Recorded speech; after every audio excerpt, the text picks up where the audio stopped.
Child Guidance by Ellen G. White. Section 1. Home, the First School. Chapter 1. Importance of the Home School. Education begins at home. It is in the home that the education of the child is to begin. Here is his first school. Here, with his parents as instructors, he is to learn the lessons that are to guide him throughout life. Lessons of respect, obedience, reverence, self-control. The educational influences of the home are a decided power for good or for evil. They are in many respects silent and gradual, but if exerted on the right side, they become a far-reaching power for truth and righteousness. If the child is not instructed aright here, Satan will educate him through agencies of his choosing.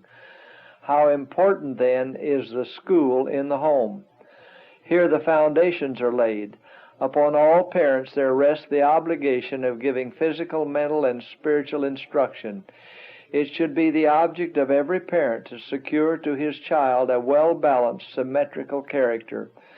This is a work of no small magnitude and importance, a work requiring earnest thought and prayer no less than patient, persevering effort. A right foundation must be laid, a framework strong and firm erected, and then day by day the work of building, polishing, perfecting must go forward. Deny the child anything but this right. Parents, remember that your home is a training school in which your children are to be prepared for the home above. Deny them anything rather than the education that they should receive in their earliest years. Allow no word of pettishness. Teach your children to be kind and patient. Teach them to be thoughtful of others. Thus you are preparing them for the higher ministry and religious things. The home should be a preparatory school where children and youth may be fitted to do service for the Master, preparatory to joining the higher school in the kingdom of God. Not a secondary matter. Let not home education be regarded as a secondary matter. It occupies the first place in all true education. Fathers and mothers have entrusted to them the molding of their children's minds. How startling is the proverb, "As the twig is bent, the tree is inclined." This is to be applied to the training of our children. Parents, will you remember that the education of your children from their earliest years is committed to you as a sacred trust? These young trees are to be properly trained, that they may be transplanted to the garden of the Lord.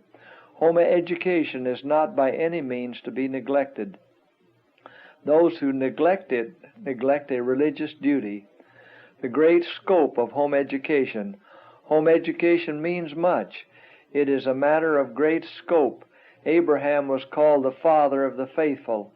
Among the things that made him a remarkable example of godliness was the strict regard that in his home he paid to the commands of God. He cultivated home religion. He who sees the education given in every home and who measures the influence of this education said, "I know him that he will command his children and his household after him, and they shall keep the way of the Lord to do justice and judgment." God commanded the Hebrews to teach their children his requirements and to make them acquainted with all his dealings with their people. The home and the school were one. In the place of stranger lips, the loving hearts of the father and mother were to give instruction to their children. Thoughts of God were associated with all the events of daily life in the home dwelling. The mighty works of God in the deliverance of his people were recounted with eloquence and reverential awe. The great truths of God's providence and of the future life were impressed on the young mind.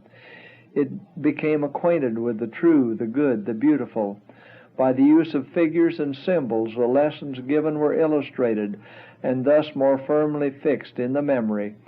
Through this animated imagery, the child was, almost from infancy, initiated into the mysteries, the wisdom, and the hopes of his fathers, and guided in a way of thinking and feeling and anticipating that reached beyond things seen and transitory to the unseen and eternal. It precedes and prepares for the day school. The work of parents precedes that of the teacher. they have a home school, the first grade. If they seek carefully and prayerfully to know and to do their duty, they will prepare their children to enter the second grade, to receive the instructions from the teacher. It fashions a character. The home may be a school where the children are indeed fashioned in character after the similitude of a palace. Education in the Nazareth home. Jesus secured his education in the home. His mother was his first human teacher. From her lips and from the scrolls of the prophets he learned of heavenly things. He lived in a pleasant peasant's home and faithfully and cheerfully acted his part in bearing the household burdens. He who had been the commander of heaven was a willing servant, a loving, obedient son. He learned a trade and with his own hands worked in the carpenter's shop with Joseph.